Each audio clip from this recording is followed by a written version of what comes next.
अब हमें आगे बहुत आगे तक कथा को लेकर चलना है। सज्जनों, ब्रह्मा जी ने 2-3 बार मानस पुत्रों से रचना करने की कोशिश की, सृष्टि बढ़ाने की कोशिश की, लेकिन हरे राम हरे कृष्ण वगैरह राधे राधे ऐसा नहीं हो पाया। ब्रह्मा जी ने एक बार 10 पुत्रों को मन से उत्पन्न किया।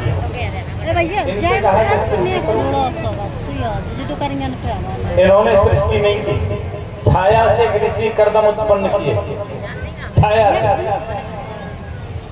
पृष्ठभाग से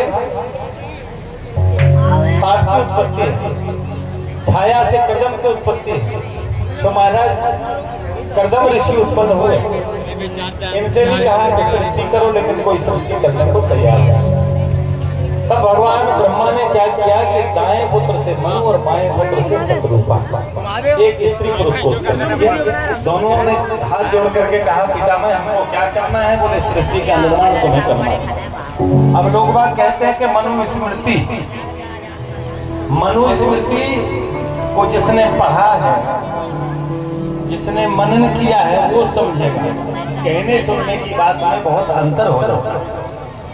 देखिए, चारों वर्ण भगवान ने बनाए हैं, 4 वेद भगवान ने बनाए हैं, 4 अवस्थाएं हमारी हैं, 4 दिशाएं हैं। खाली एक चीज नहीं है। वर्ण व्यवस्था को बिगाड़ने में बहुत शक्तियां लगी रही हैं, आज से नहीं, बहुत समय से। लेकिन वर्ण व्यवस्था बिगड़ने वाली नहीं है। कैसे नहीं बिगड़ेगी? मेरे सुधारने से नहीं सुधरेगी। मैं अपनी मनमुखी बात नहीं बोल रहा हूँ, जो शास्त्र कह रहा है सो मैं बोल रहा हूँ। वर्ण व्यवस्था इसलिए नहीं बिगड़ेगी, हम व्यक्ति हैं, हमारे खास रिश्ते कितने होते हैं? खास रिश्ते हमारे एकदम खास कितने होते हैं? नहीं पता किसी को? खास रिश्ते कितने होते हैं? पिताजी, मामा जी, फूफा जी, बहन, कितने हो गए? कोई इशारा तो करेगा? कितने हुए? 4 रिश्ते हुए ना।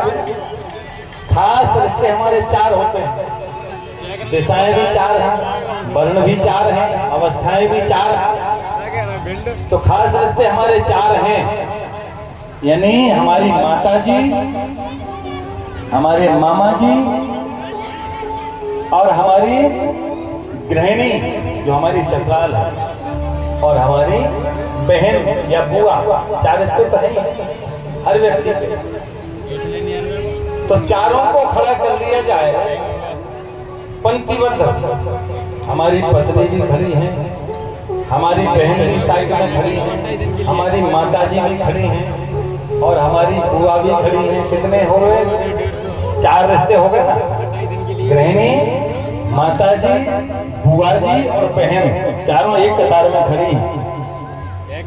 हम जो व्यवहार मानसिक दृष्टि से, चक्षुओं की दृष्टि से, शारीरिक दृष्टि से जो व्यवहार हम माताजी के साथ करते हैं, वो व्यवहार क्या पत्नी के साथ कर पाएंगे?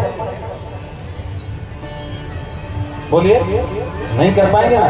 जो व्यवहार हम पत्नी के साथ करते हैं, वो अन्य 3 के साथ कर पाएंगे? नहीं कर पाएंगे। जब ये सब नहीं कर पाएंगे तो वर्ण व्यवस्था बिगाड़ने वाले हम होते हैं। अरे जब भरिया भर कलयुग आ जाएगा, माने नहीं अनुजा तनुजा, जब अपनी पुत्री को हम पहचानना भूल जाएंगे, तब हम वर्ण व्यवस्था को खराब कर पाएंगे। उसके पहले वर्ण व्यवस्था बिगड़ने वाली नहीं है, क्योंकि माता हमारी है, बहन हमारी है, पत्नी हमारी है। अरे दूसरे की तो हम सोच रहे हैं, दूसरे की तरफ तो केवल नजर है हमारी। हम एक उंगली किसी की तरफ करते हैं तो 3 उंगलियों का इशारा हमारी तरफ होता है। बोलो राधे राधे, प्रेम से बोलिएगा, बोलो राधे हरि राम की। सज्जनों, मनुस्मृति जिन्होंने पढ़ी है, ये सब भगवान ने बनाया हुआ है। 4 वेद भगवान ने बनाए हैं, ये 4 वर्ण भगवान ने बनाए हैं।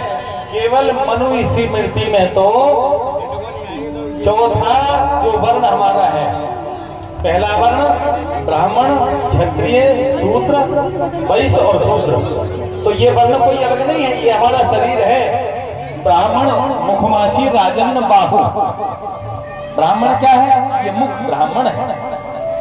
और अगर कोई हमारे ऊपर प्रहार करता है, लाठी मारता है या किसी भी अन्य शस्त्र से प्रहार करता है तो हाथ से ही तो हम बचाव करते हैं। तो ये क्षत्रिय है, ये हमारे ब्राह्मण की रक्षा करते हैं। अगर कोई मूड में लठ मारेगा तो हाथ से ही तो बचाएंगे। तो ब्राह्मण मुखमासी बाहु राजन, ये भुजाएं हमारी, ये क्षत्रिय है।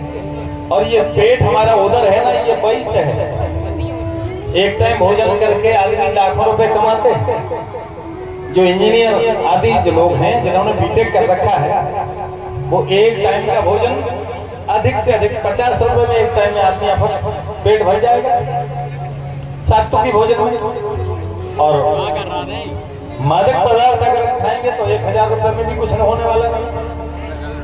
तो मादक पदार्थ दैत्यों का भोजन है। दैत्यों के सिंह नहीं होते, हम आप में देवता हैं और हम आप में ही दैत्य हैं। जिस समय रावण के पास अंगद जी पहुंचे, भगवान राम ने कहा कि एक बार वो संधि का संदेशा भेजते। तो अंगद जी को भेजा, बोले जाओ संधि का संदेशा लेके जाओ। रावण अगर मान जाए सीता जी को वापस कर दे। 24 घंटा खुला रहता। तो अनेक चर्चाएं हुई। तो रावण ने अंगद से कहा, बोले मैंने सुना है कि तुम्हारे स्वामी ने एक प्रण किया है। बोले क्या? बोले ये कि मैं धरती पृथ्वी से हीन कर दूंगा। ये भुज उठा की, बोले तुम्हारे स्वामी ने भुजा उठा करके प्रतिज्ञा किया है कि मैं पृथ्वी निशाचरों से हीन कर दूंगा। हाँ बोले महाराज की तो है। तो बोले मेरी समझ से बाहर है। रावण बोले मेरे दिमाग से बाहर ही ये तुम्हारे स्वामी की प्रतिज्ञा। अरे आखिर बच्चे ही तो हैं, वो जानते नहीं प्रतिज्ञा होती क्या। बोले क्यों? बोले इसलिए मेरा भाई विभीषण जब तक उस दल में शोभा पाएगा और धरती निश्चर से पृथ्वी हीन करूं, ये प्रण बकवास है। मेरा भाई विभीषण जब तक उस दल में शोभा पाएगा और निश्चरों से पृथ्वी हीन करूं, ये प्रण बकवास कहाएगा। बोले सो बात नहीं महाराज। अंगद जी ने बड़ा सटीक जवाब दिया। बोले सो बात नहीं है तो? बोले सुनो महाराज हमारा निवेदन, तन से तो कोई भी प्राणी सुर असुर न माना जाता है, आचरणों से देवता और निश्चर पहचाना जाता है।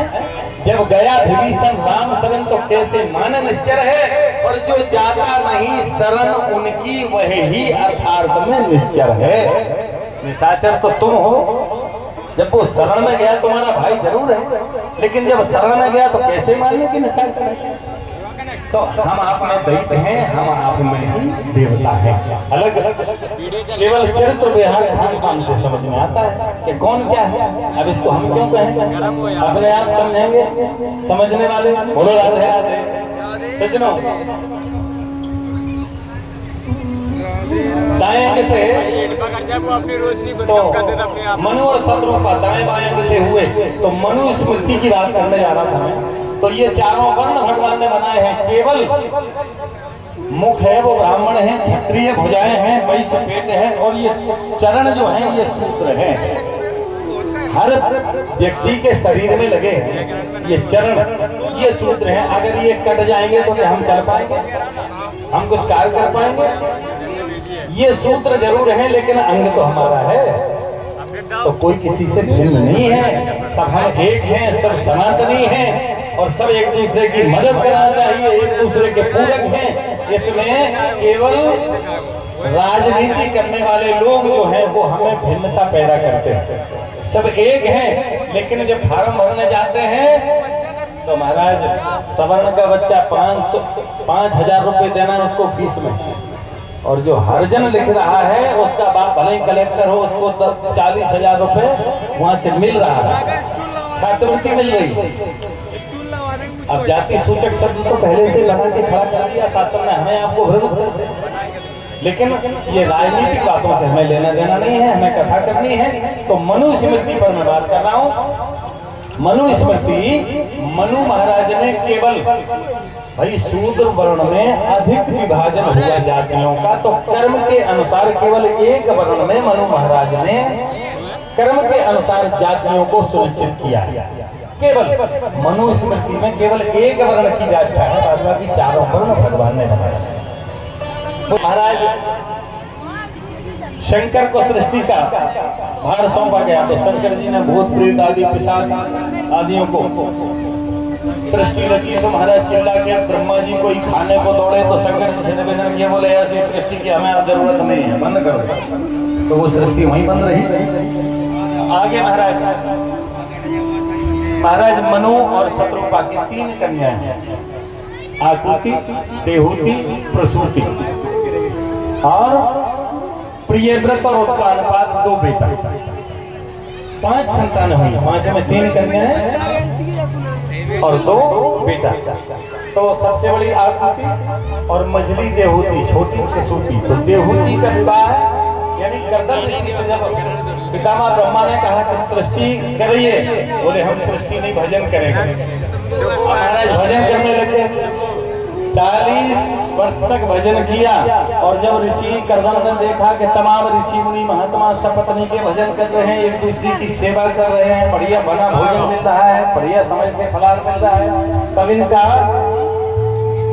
मन डोला। जब समाधि खुली, अरे राम राम, शायद विवाह हो जाता तो ऐसी सेवा शुश्रूषा तो हमारी भी होती।